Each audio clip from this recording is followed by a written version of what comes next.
and I just find something I launch from it. And that is kind of the foundation behind freefoiling. But I mean, also, you asked me the question earlier about my background. I guess you have to understand my background a little bit. I want to do the thing that inspires me the most. I've got kind of 10 years of human-powered aircraft building in my rearview mirror in a human-powered helicopter. High-speed aerodynamic bicycle. This episode is sponsored by Foilsessions, the foiling app that lets you track all your foiling sports. This is Up on Foil, the podcast for everyone flying just above the surface. Pump, carve, soar, let's foil!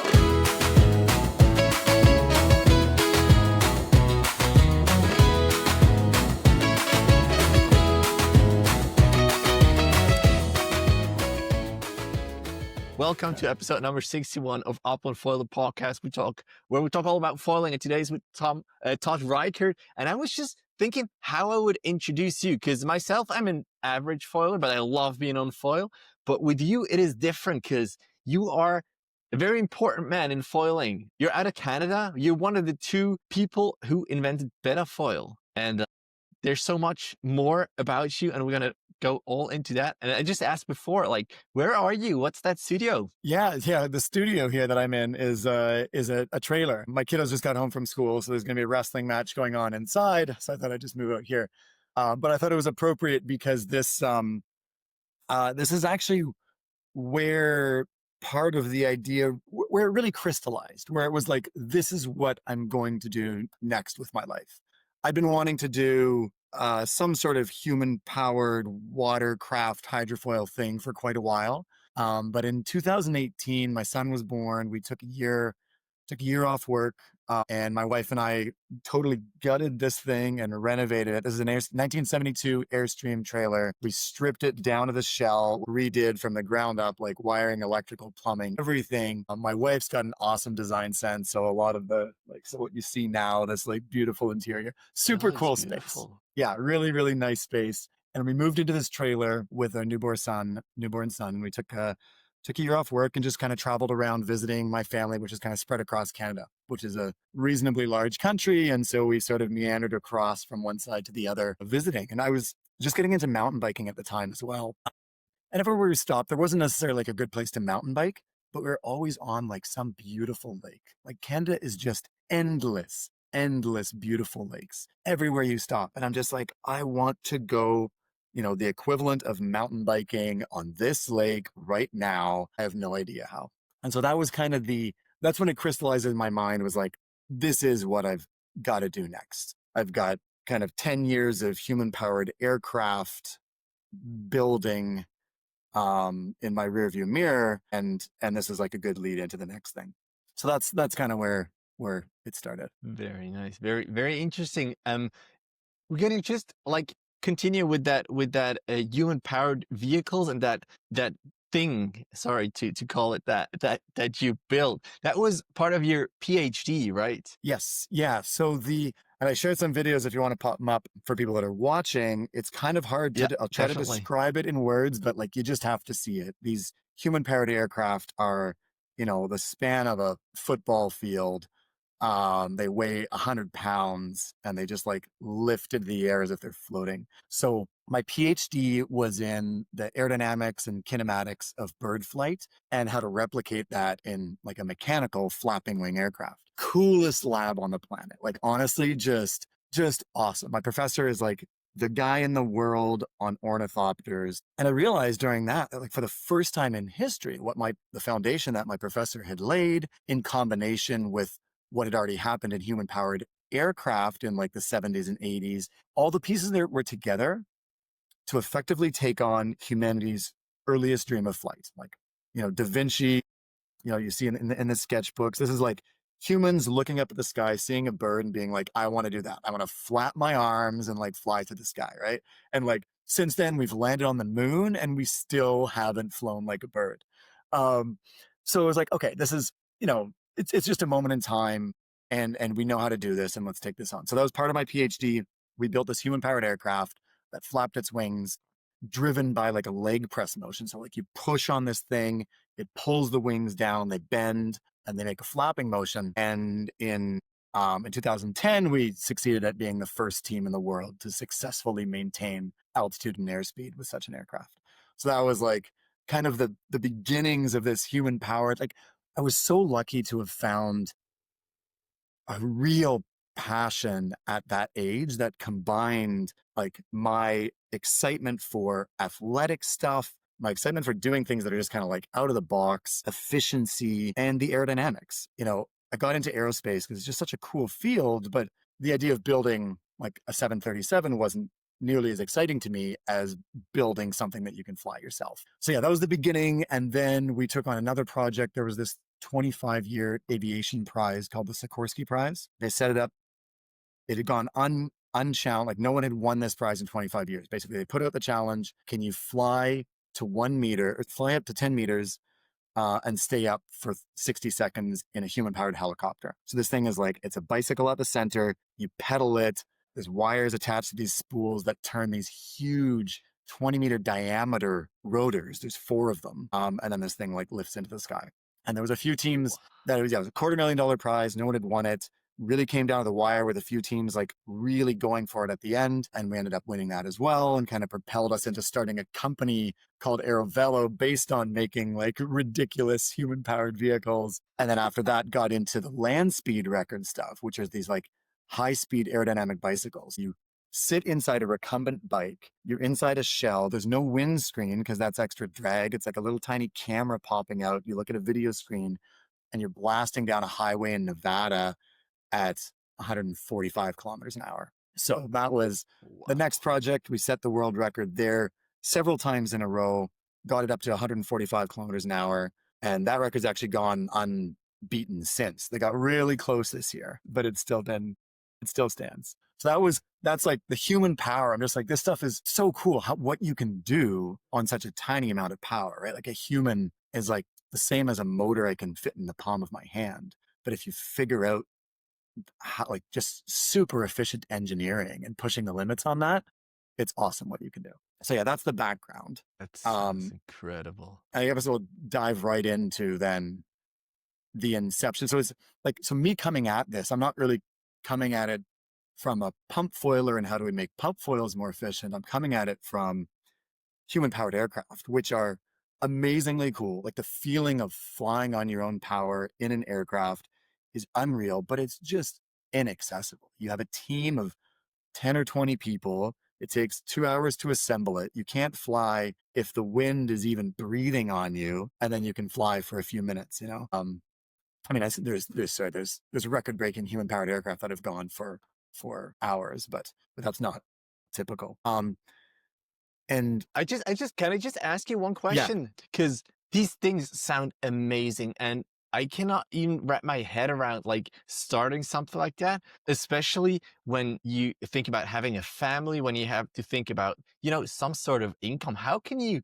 even like finance it or go at it? I mean, it's so much risk involved. Are you just a risk taker? We got that question so much when we were doing this stuff. And it was just like the business model was harder than the projects themselves. But we got sponsorship. Like people would, especially once we had succeeded at a few of these, it was basically just like running like a Formula One team or something. Like people would sponsor the project. It was all student teams. So we'd get just like a ninja student team together for the summer, like 10 people. We'd go like live in the same house up north of Toronto, go to work in this barn, just like all in with a small team. And it was like crazy what you could get done on a super tight timeline and with a really small budget. But yeah, maybe I don't, it's hard to answer the question from a risk taker, but yeah, the business model was hard. We weren't selling anything. And that's what so the cool thing about the foil now is this is a human powered aircraft that you can fit in a backpack, right? Like everything 100%. That I've dreamed about and done with human powered aircraft, water is 1,000 times more dense. And so the wing can be 1,000 times smaller. And all of a sudden now you have something that people can actually use. So it's been super cool. But yeah, where I came at it from is the human powered aircraft. And I just wanted something that could go on water, something like a mountain bike, something that would feel like you're flying over the water, that would be really efficient. You could go fast.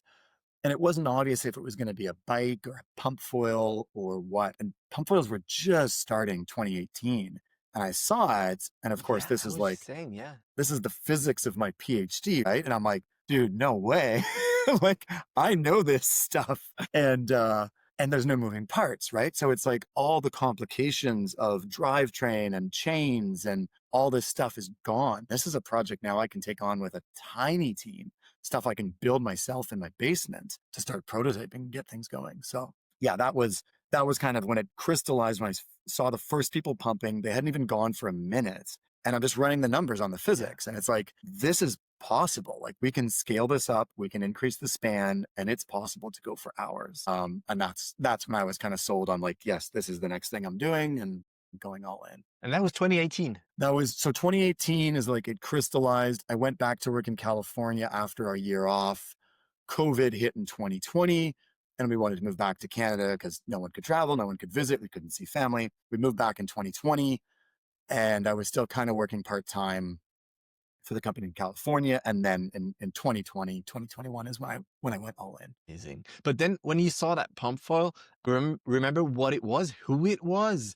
Were you immediately like, yeah, that needs to work? Because when I saw it for the first time, and obviously I'm not in that area, I just saw it from a water sports perspective. Yeah, that looks good. If I were to see it now, I would think it's AI because it still looks so incredible. It is. I mean, But for you, it was obvious that should work. So it's easy to run the numbers. Like, the formulas aren't that complicated. And it's easy to say it should be physically possible, which is much better than running the numbers and being like, it's not physically possible. So it's like, it should be physically possible. That doesn't mean that it's easy. And there's going to be a whole variety of challenges. And one of them was just like, is it possible to control a span that big using only weight shift, right? Like, when aircraft first were starting, like some of the early gliders, they were just weight shift controlled. And as the spans got bigger, you just can't control it with weight shift, and you need movable control surfaces. So that was a big question. Like, we're just using weight to shift this. There's no moving parts. Definitely, it was a huge unknown if it was physically possible for the whole concept to really work. Okay. Did you go on the water with one of these first foils to see how it felt?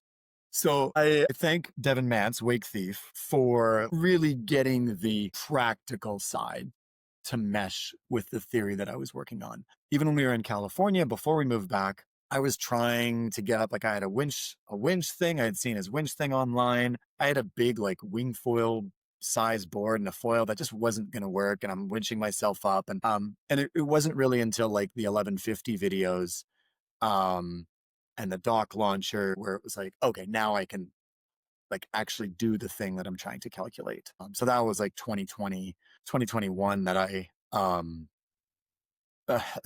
really like hit the ground with something that kind of matched, like brought the theory to something that was actually working in practice and started getting it to go together. How was your experience on the water on foil? Maybe because you look like a very sporty guy, and obviously you know the numbers and the theory, but how was it to bring that on the water, on the dock? Yeah, that's a great question. So I have like my background, and I don't know how many people in pump foiling are like this. It's like, I've got an endurance athlete background. I'm not a strong endurance athlete, but I've done a lot of sports, done some endurance sports, but also just like, I grew up doing all like juggling, unicycle, slackline, like I would just spend hours on my own learning ridiculous skills. That's just like what I love to do. So coming to this, I didn't feel that like, oh man, this is like insurmountable. This is going to be the big challenge. It's just like, this is just how you learn something like unicycling. You just go every day and you fall on your face 1,000 times. And like, that's just how it works. So that was, I had a lot of experience in that, learning those sorts of like ridiculous skills. Good. So that came together reasonably. I mean, it's still like a month, and still every milestone is like, oh my gosh, I just pumped 5 times. Like, this is crazy. And, but yeah, it progressed pretty rapidly. I was also just going all in, like with the 1150 and then with my first prototypes. I was just on the water all the time. And so I progressed pretty quick. So you were out with the 1150, managed to go, I don't know, for how long? And you thought, all right, that's good, that's fun, but I want something better. And you just started to design it yourself. But designing is one thing, or like drawing it and then trying to build it must be a whole other thing. Were there people helping you already, or was that also you in your garage doing something like that? Yeah. So a lot of the prototypes, someone I had worked with before in Toronto started helping with some of the prototypes where we were like machining molds. A lot of the prototypes now I just do myself. Like it's just super quick. I can take an existing wing and chop it up and rebond it on different angles, make changes like that. I can, I've got a bunch of adjustable prototypes where I can make adjustments to it that aren't like, the fixed size. So I've got sort of a whole wide variety of prototyping, from having someone do parts to me doing stuff myself, which is just super fast. Like there's no hypothesis I can't test in 2 days if I can build it myself. But then, as I said, you went with that 1150, but then you were not happy with that. Because if you would have just like, oh yeah, that's fun. That's the thing. I'm flying now. That's good. You wanted to go longer. You said it doesn't look efficient enough for you, or what was your what? Yes. So really for me, the 1150 was just me actually getting on the water and feeling what it's really like. But I didn't buy the 1150 hoping it would be sufficient and then think, oh, it's not sufficient, I need to go more. I had in mind, like, we're going for hours, but I need to get the best of what's out there and learn about what already exists. Like, what can I learn from what already exists? Combine that with what I think is possible. So it was really kind of just baselining, like, best in class that currently exists and trying to understand the details of it.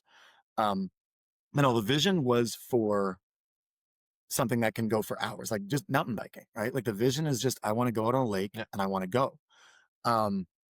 And the really cool thing, so the thing that I absolutely could not have predicted, all of our early brainstorming sessions, it was hard to, there's even like the guys in California, I'm talking to everyone, and everyone just goes to like, okay, but then how do you start? How do you get up in deep water? Do you paddle up? Is there a motor? Is there a grappling hook? It's like all these ideas, right? And they all add complexity and weight. And a really good decision that I made early on was to just turn that off, to say, if we can't fly for hours, there's no point. Like, I don't care if I can start from deep water, if I can only go 1 minute at a time. Like, this isn't a thing. This isn't a sport. Yeah. And so put that away and say, let's just focus on endurance. We will figure out how to start later. And the coolest thing happened. I remember the day that the light bulb turned on, where I thought, whoa, maybe we don't need to start from deep water. Maybe we could just launch from the shore everywhere.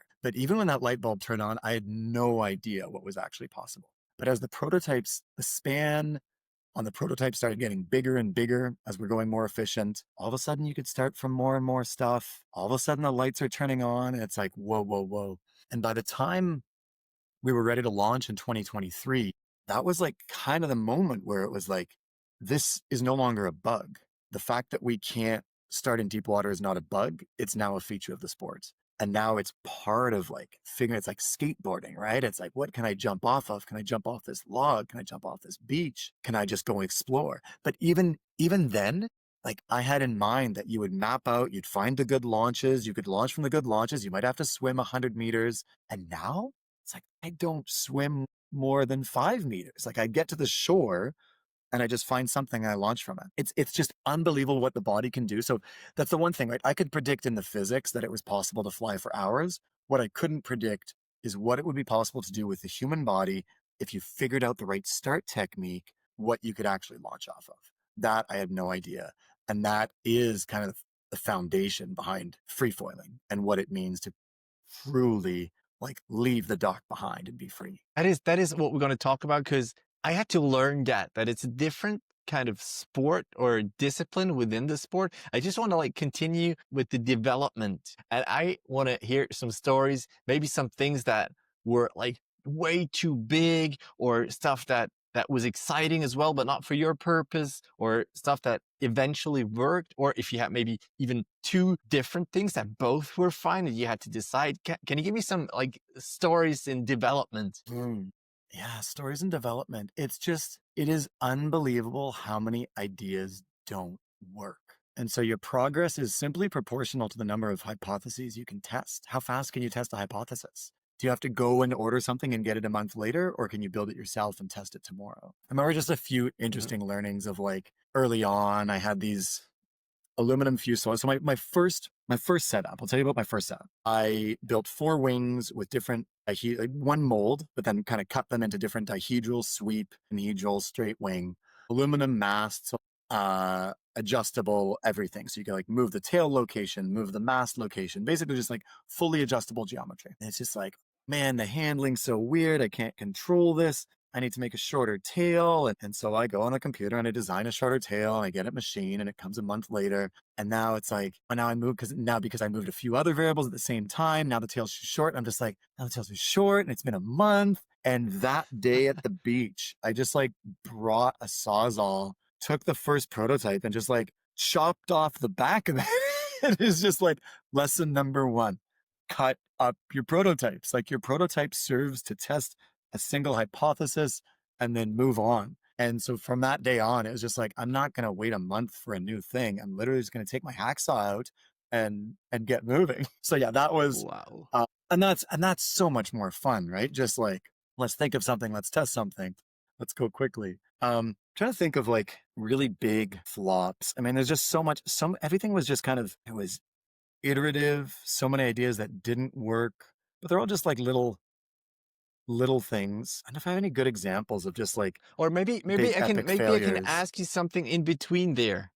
Because when you like try something and then it doesn't work, how much is it doesn't work, or I just not good enough with that yet? I need to adjust my stance, my start, whatever. Yeah, Because it's not the thing, it's maybe me. it's absolutely, yeah. And I think honestly, that's the hardest thing about development in this area and why you gain so much from seeing what everyone else is doing and see what the athletes are doing. You know, my first test, the very first test I ran on anything. So I know how to kite surf and I was on a foil on kite surf. And so the first test was like, right, what everyone wants to do, get rid of the tail, right? This is like classic, like, I know a bit about aerospace, but not enough about aerospace. Get rid of the tail, right? That's what everyone wants to do. And so the first test was just like, take the tail off.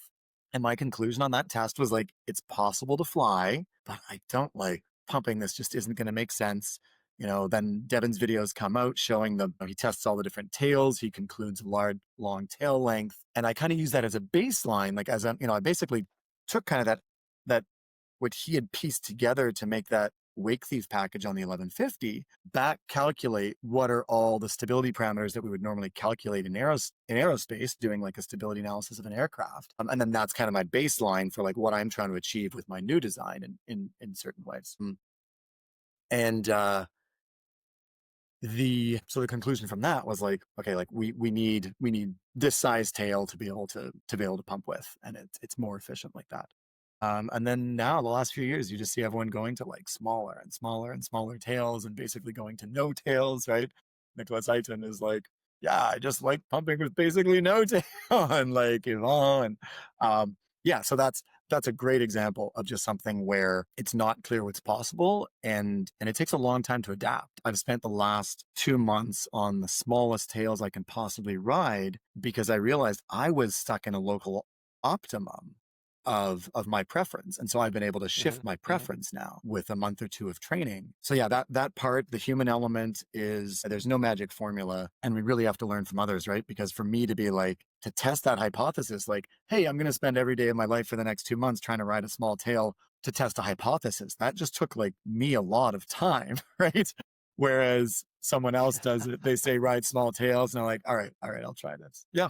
Yeah. So you talked about Devin a couple of times already. Maybe we can also like include him in that part of you inventing or designing new things. How did you guys meet? How did that like co-ownership maybe, or that co-work thing start? Yeah, so we met basically as I was diving in and just looking everywhere on the internet for who knew something and calling people up and talking to them. And so he was on the list. And then we just like hit it off. Like he knew more than anyone I had talked to about like just actually pumping, like getting on foil and pumping, not necessarily the manufacturing and the aerodynamics and all that. And for him, I could finally answer questions that he had been asking everyone and couldn't understand. And so it was just such a good, like, we're just so excited to talk to each other every week about what we've been working on, what we've been thinking about.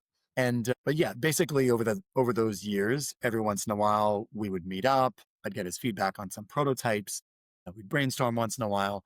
And then when we went to launch, he basically took a role in the company as customer service, sales, and like basically just the person that would just interact with, the person that would interact with everyone on behalf while I just like hide in my cave and like put my head down, right? I work best through just like deep focus. And so that was a good, and Devin is just massively involved in the community. He knows everybody. He loves talking to everybody. And so that was a good team up there. But now, yeah, right now, like we own, like he owns his Wake Thief brand. I own the Betafoils brand. He's a partner in that, but we each have our own vision for and different projects for what we're doing in the space. And then where we overlap, we collaborate. All right, very interesting. I want to continue with maybe that first Betafoil that she did, because it looked different. It has like this triangular shape, I'd say. And when I talk to people now who design foils, they say, yeah, it is out, but I'm already working on the next thing. How difficult was it for you? And now as I think I like got to know you a little bit, were you, when it got out, were you happy with it? Or were you like, no, let's hold on another 2 months. I have the next thing already ready. How is that for you when it went out? Were you happy with it? Or was like, it's yeah, like we have to start somewhere. Everything I've done, I'm driven to figure out what is the best we can possibly do. Like, yes, I was happy with it. It could do something. It unlocked for me a dream that I didn't know was even possible. And at the same time, I'm just like, we gotta change everything. But obviously not everything. But it's, yeah, lots of ideas every year. You think you've uncovered, you think you've figured it all out, and then there's still something left to uncover. So it's kind of been a consistent trajectory since that launch. And every year the foil has gotten better by about like 3 beats per minute of heart rate. So every year I think I have 10 ideas that will all be 1 beat per minute, and like most of them don't work, and 1 or 2 gems will pull through. So yeah, there's lots more to be done for sure. I'm sure there are few of the listeners who have never seen a Betafoil before. So we're going to show it here. And what stands out, obviously, is that huge span, but also the 2 masts. And when I had it in Silva Plana, there were a lot of people coming. They saw pump foils, they saw foils of different like disciplines. And they're like, whoa, what is this? And those 2 masts are kind of the signature of Betafoils. How did you come up with that? When was the decision, all right, we have to do it? Because I suppose it has to do with stability. Is that correct?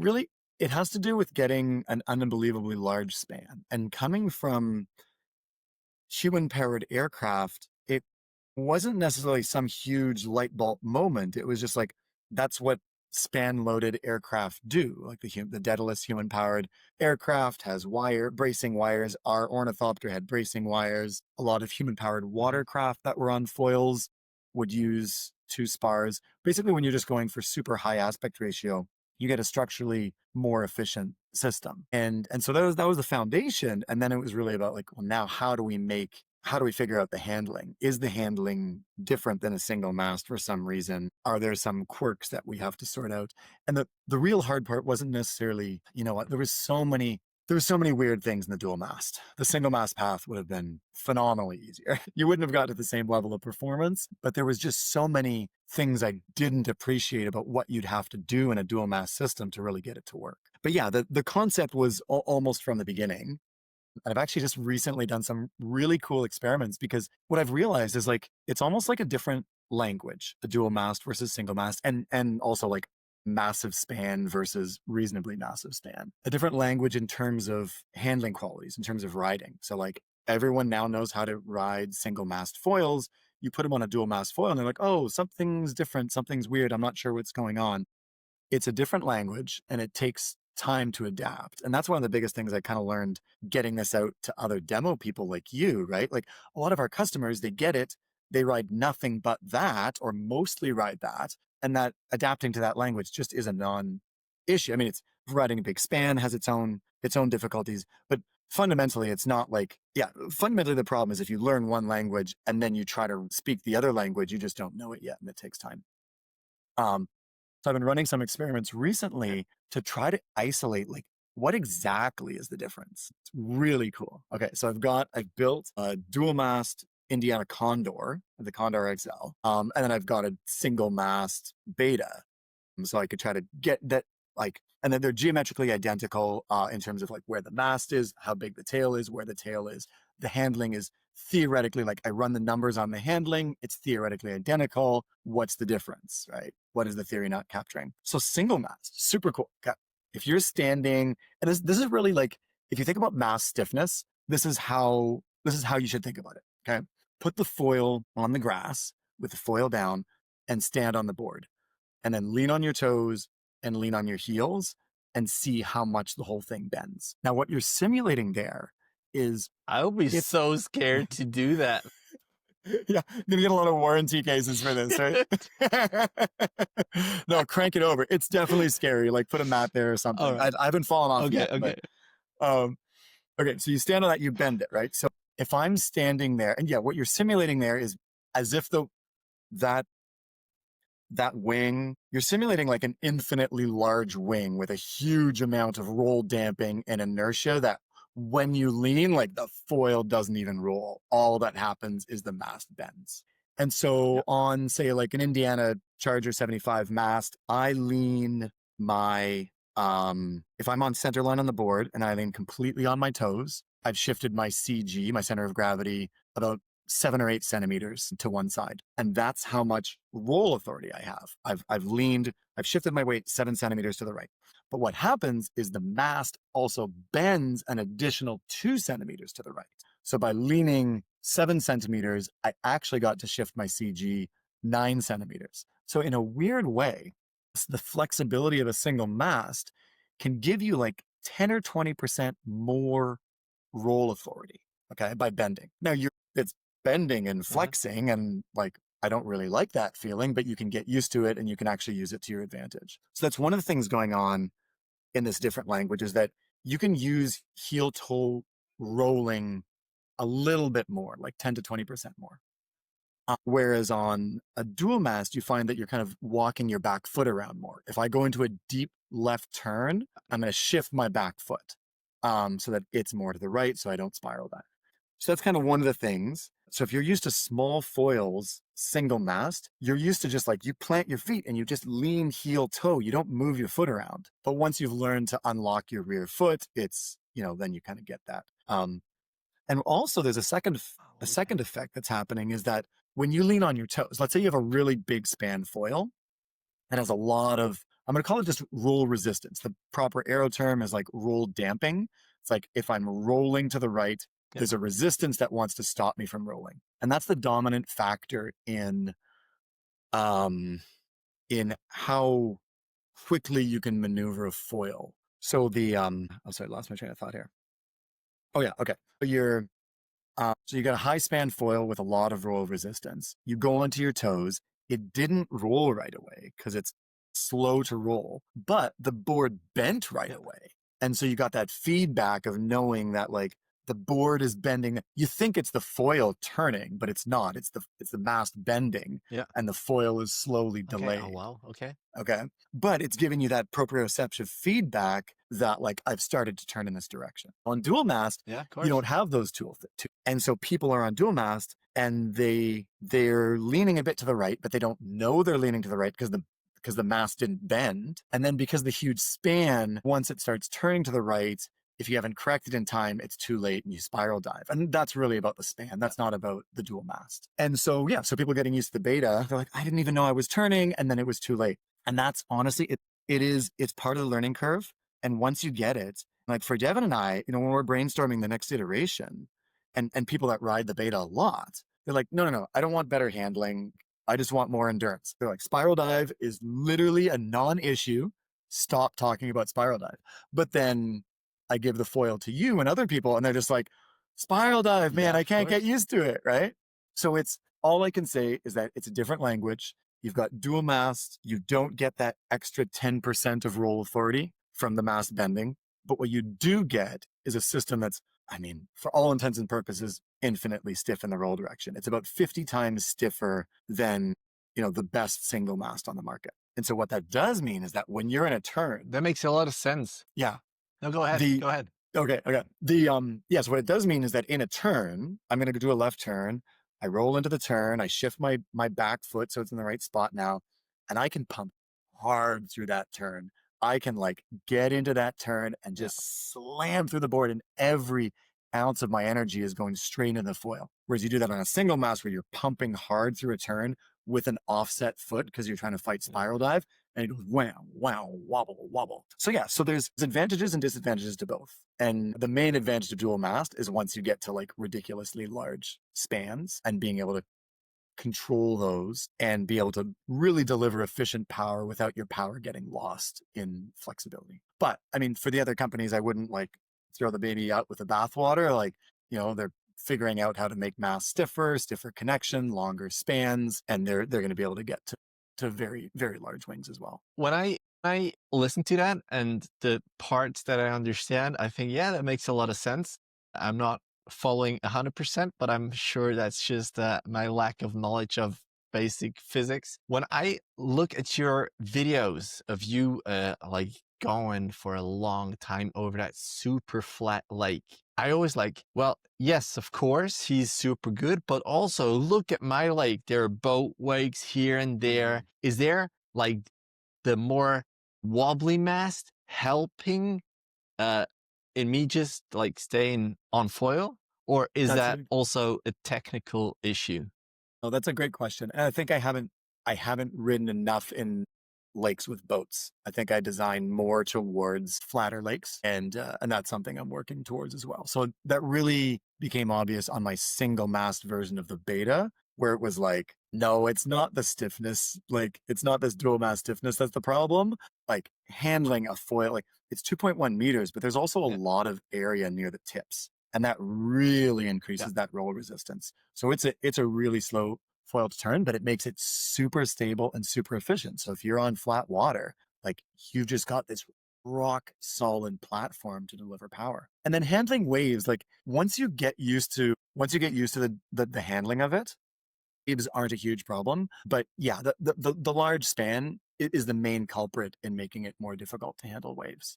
Yeah. I was gonna say. Yeah, it's mostly about the span. So your single mast, that extra flex, it only gives you like 10% more roll authority. It's not huge, and I can achieve the same roll authority by just shifting my back foot. So it's more that like, it's not that it's like, oh, single mast can get more control authority. It's really just that that's what most people are used to, is getting their control authority just by leaning. Yeah.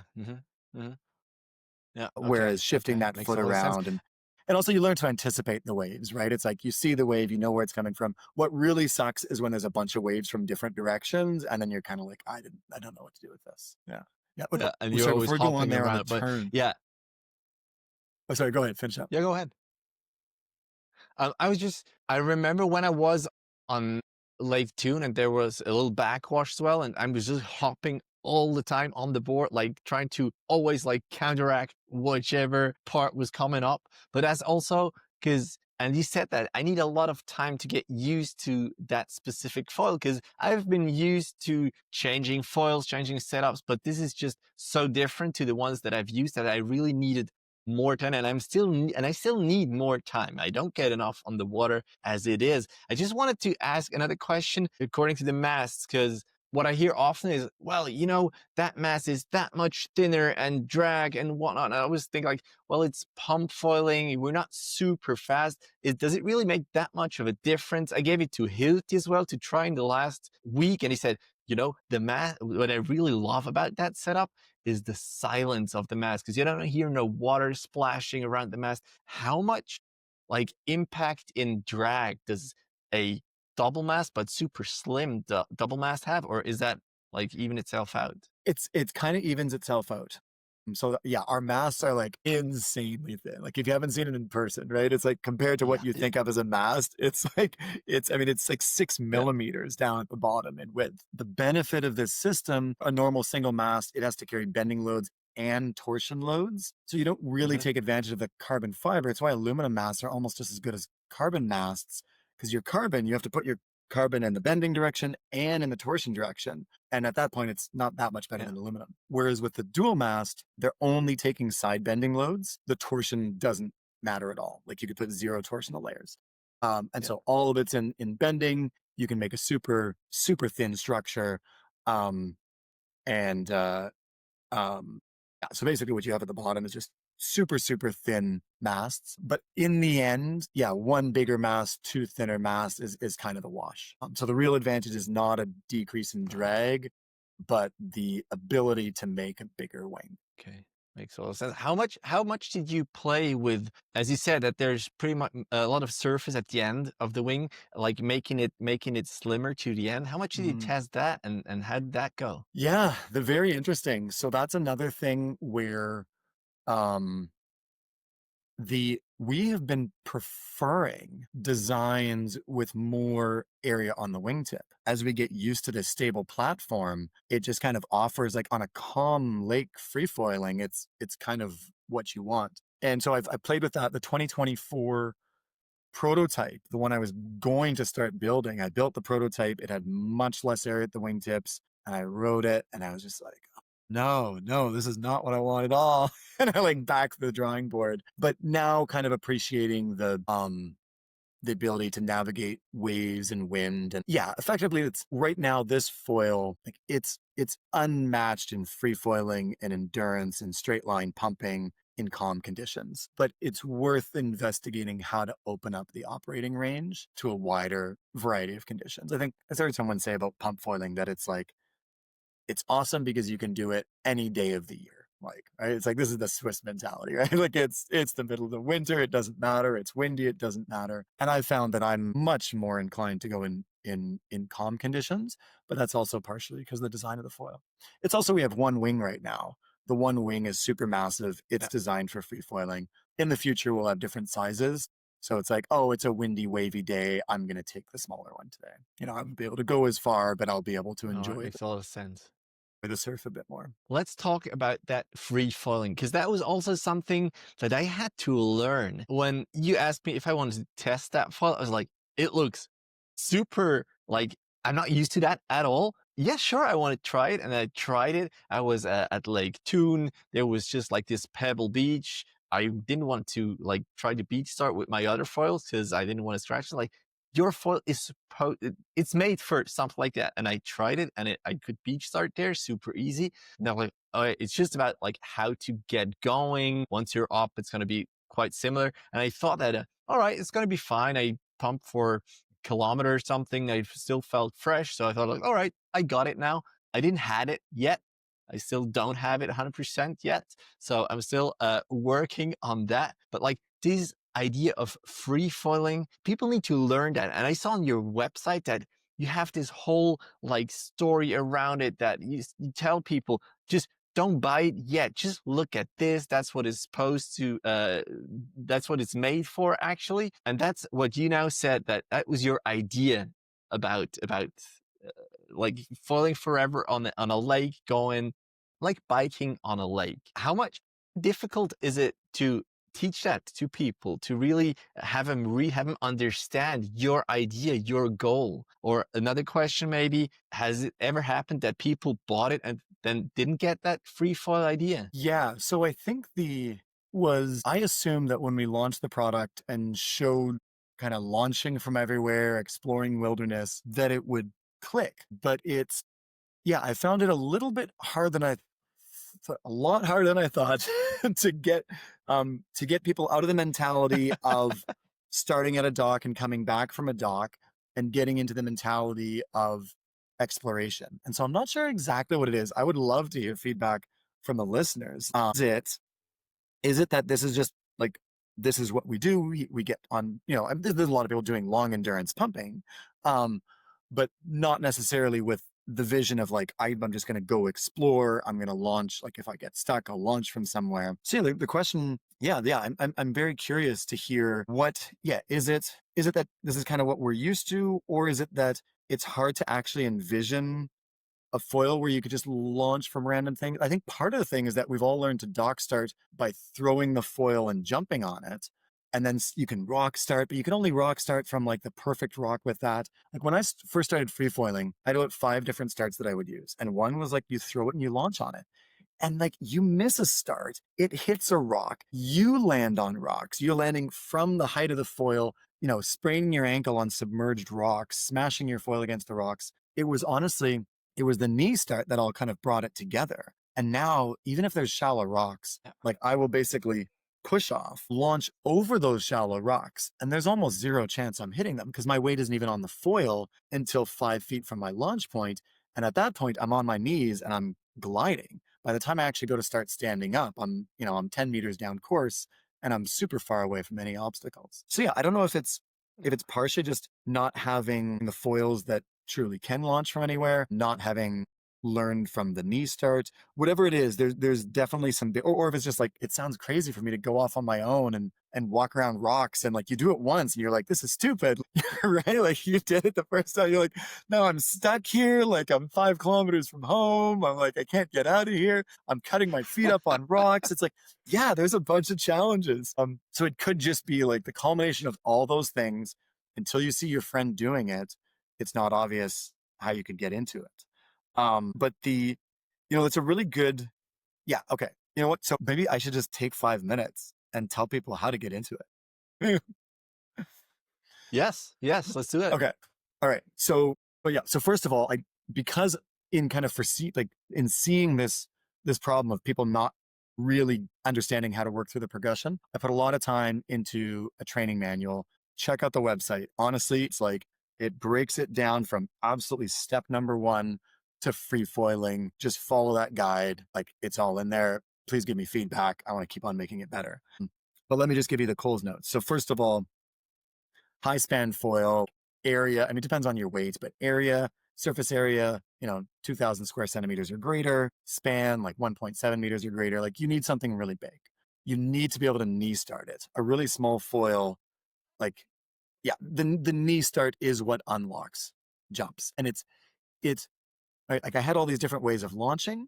And what I basically found is that when it came down to the hardest launches, the knee start came about of me trying to do what I call the lunging start, where I push the foil, I still hold on to it, I jump and I try to get to my feet. And I didn't make it to my feet, but I landed on my knee. And then I was gliding and then I stood up and I was like, whoa, okay, that worked. And then what I do now with a knee start is I'm standing up, I start leaning forward. I don't push until I'm on like a 45-degree angle. And on that 45-degree angle, I'm putting all of my force going forward.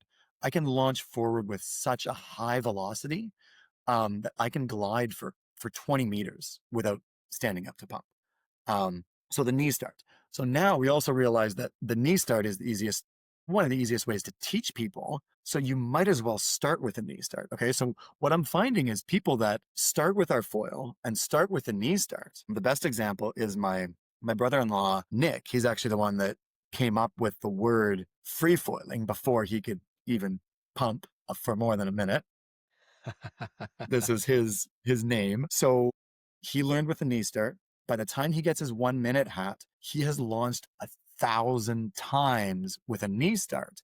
And where he foils, he uses a variety of docks as he kind of like goes down, falls, uses someone else's docks. He's got a variety of heights and wobbliness. So I take him free foiling shortly after he's got his 1 minute hat. We go do a rock start. He nails it first try. We go jump off a log. He nails it first try. We go jump off like 3 or 4 things. He gets them all.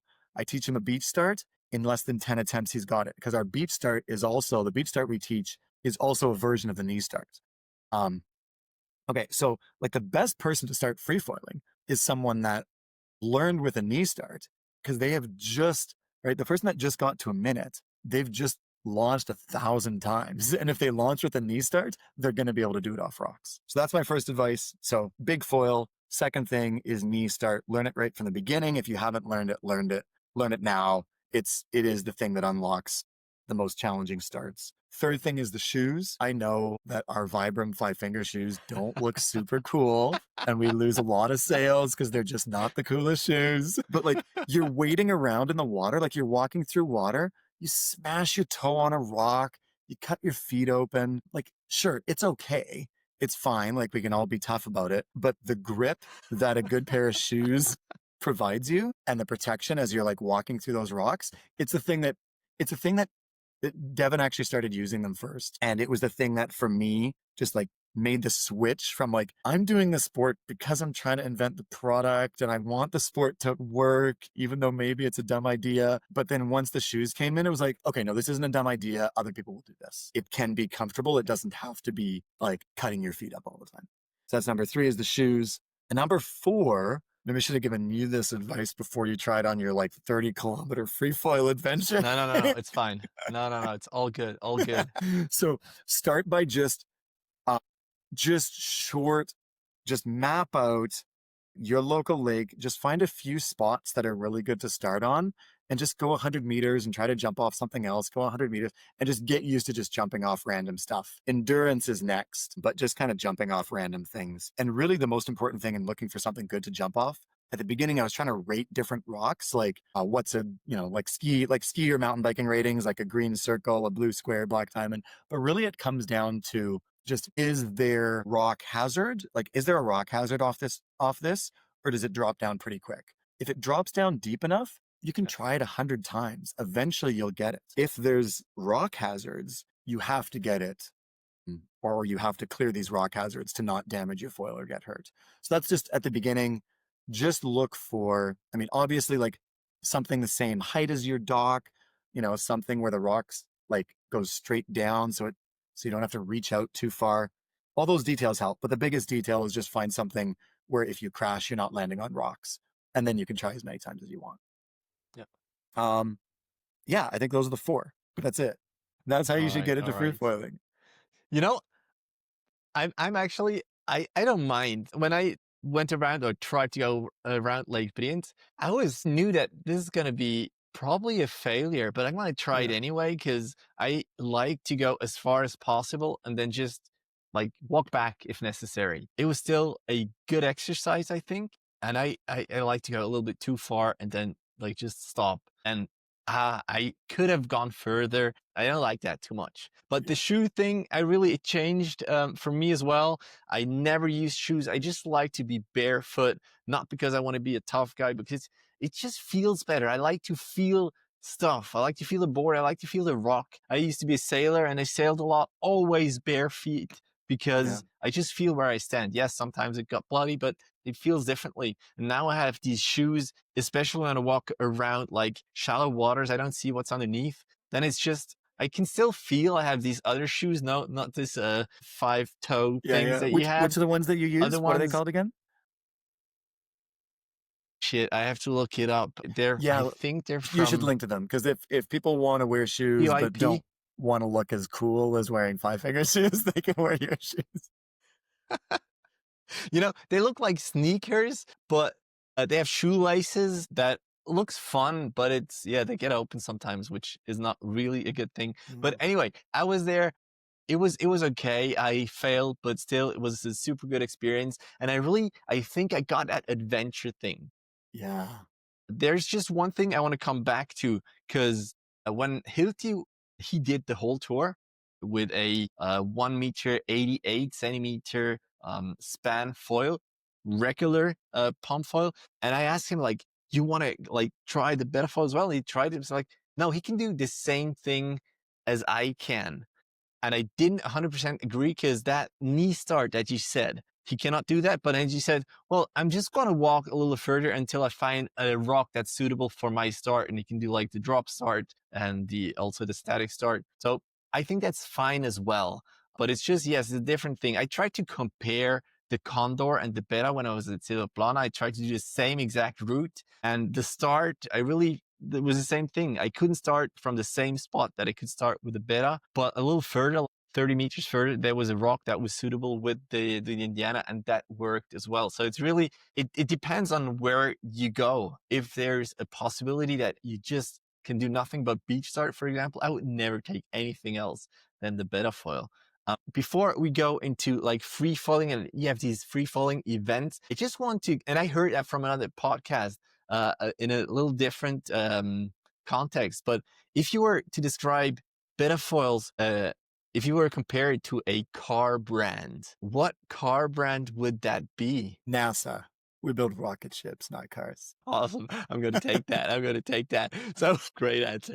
So you did these events. Just had one in North America. How many people actually have Betafoils? Can you give us numbers, and how many people attended that Free Foil Summit? Yeah, so that summit was, we handpicked some people that we'd been working with on like helping them improve their efficiency, helping them with rock starts. But there was about 6 people that were like kind of on the verge of free foiling, that had done a little bit of it, that we felt weren't ready.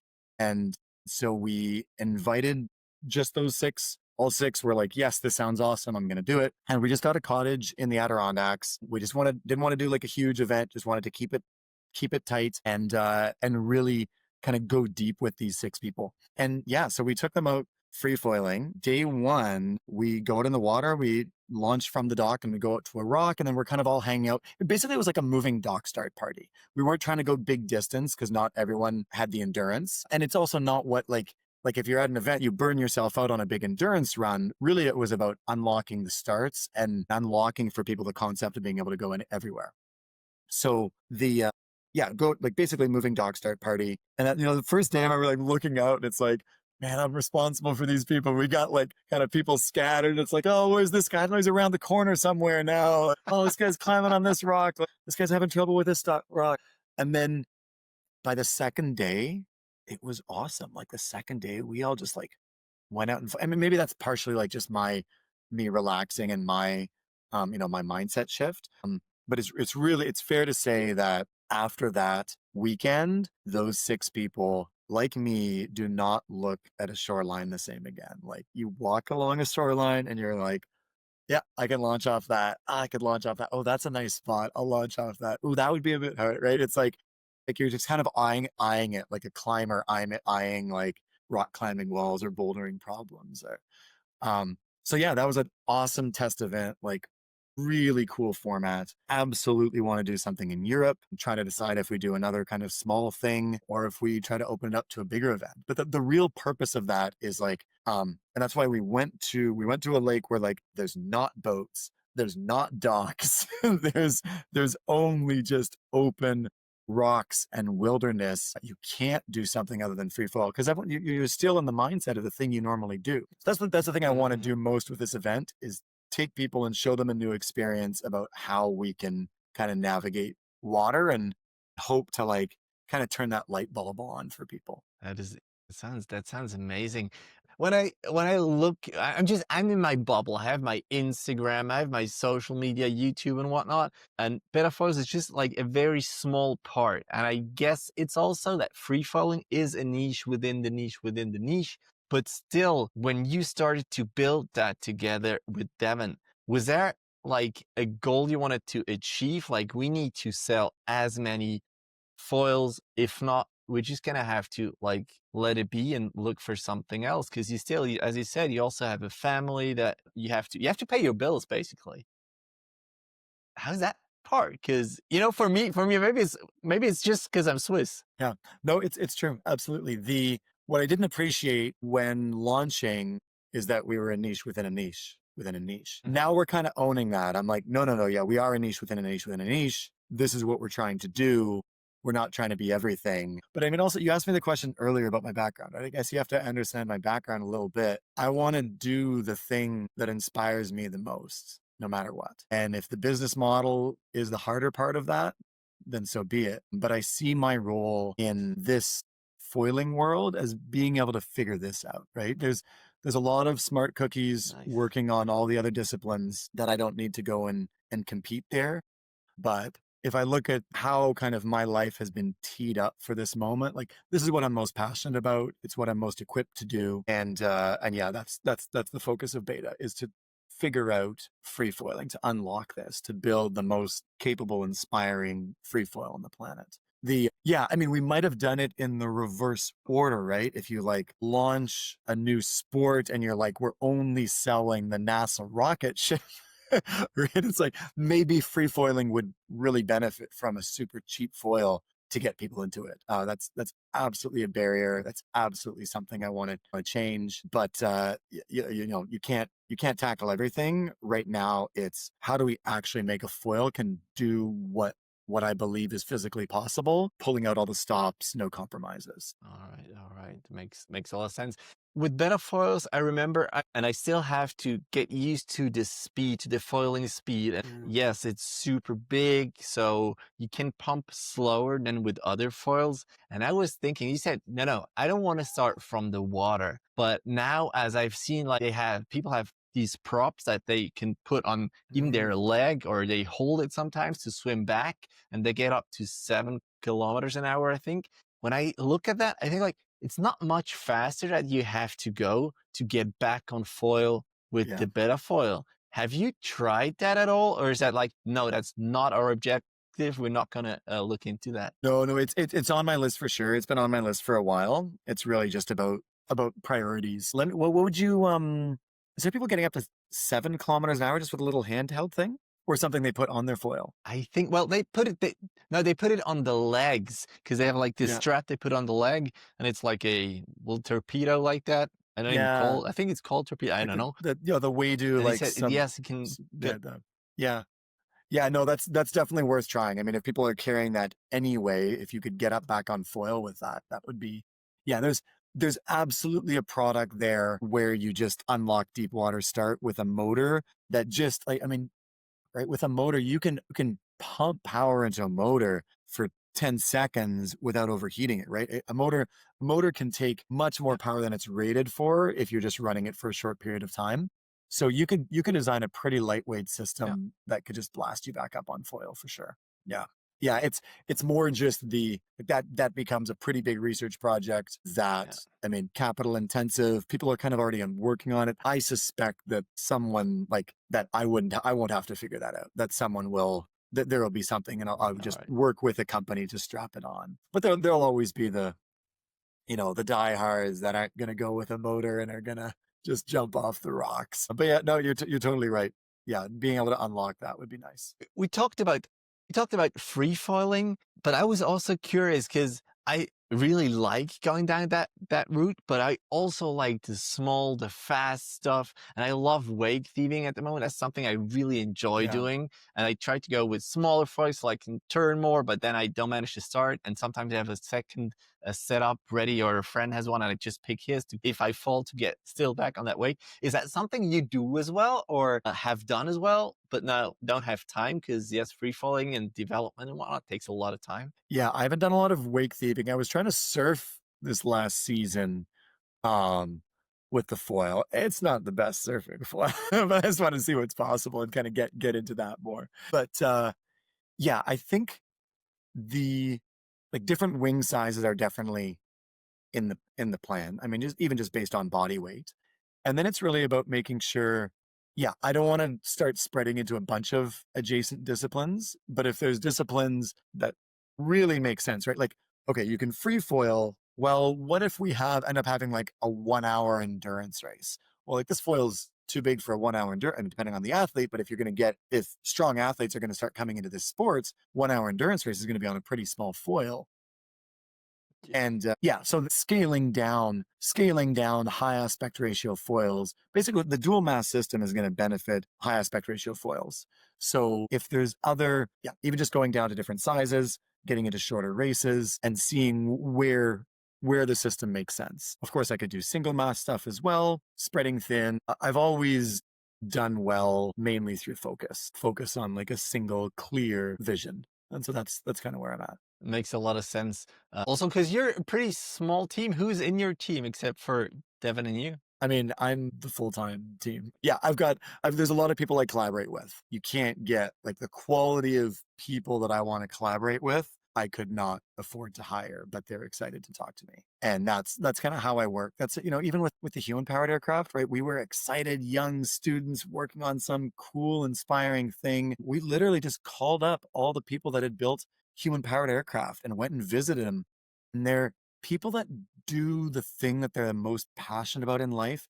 When they see someone else coming along and doing that same thing, they open their doors to them. And so, yeah, there's a lot of people that I brainstorm with and collaborate with that are just like, kind of top notch in their respective fields that I'm really lucky to have. That is super cool. All right, Todd, when I look at the time, we're way over an hour already. If people are still listening, thank you very much for liking, Yeah. sharing the story. Is there anything else you want to talk about that we didn't address? No, I think just, I mean, that the concept of a summit in Europe and other free-foiling events, like look out for that. It's something I'm really excited to do. I hope you'll obviously be there, Matt. I assume you can say it publicly now, so you can't back out of it. Sure, let's say yes. I'm a yes man usually. Yeah. Awesome.